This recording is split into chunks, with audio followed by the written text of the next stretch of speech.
동리역 글밭 3월 7일 월요일. 윤석열 이렇게 고마울 수가. 때론 화가 치밀어 오르기도 했습니다. 때론 어처구니가 없기도 했습니다. 때론 이런 윤석열을 임명한 문재인이 원망스럽기도 했습니다.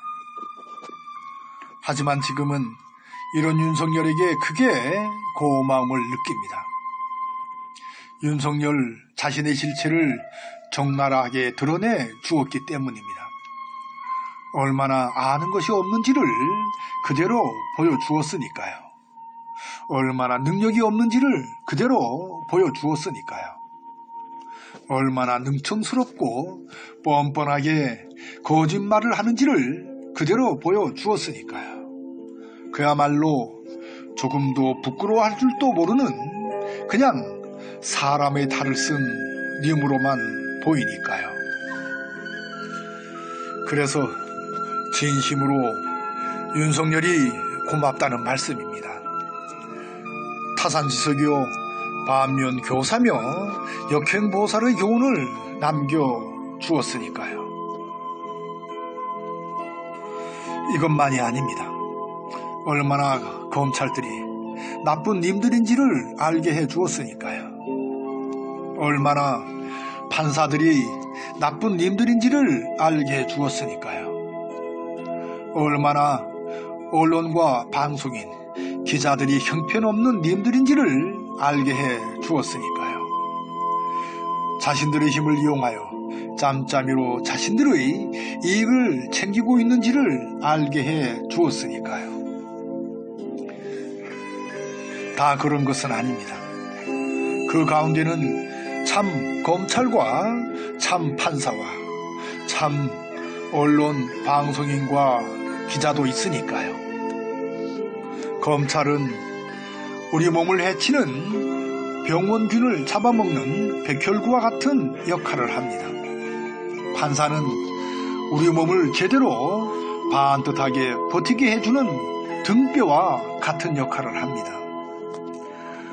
언론, 방송인과 기자는 우리 몸의 팔, 다리를 제대로 움직이게 해주는 신경과 같은 역할을 합니다.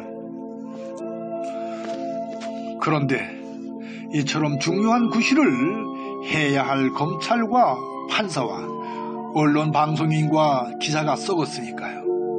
그 썩은 정도가 보통이 아니라 심각한 수준이니까요. 그래서 오늘의 동료글박 제목도 윤석열 이렇게 고마울 수가로 잡은 것이죠.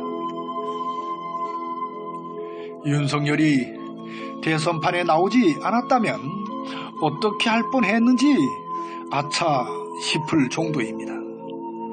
모르고 그냥 넘어가 고쳐야 할 계획의 과제들을, 계획의 초점을 놓쳤을 것이 뻔하니까요.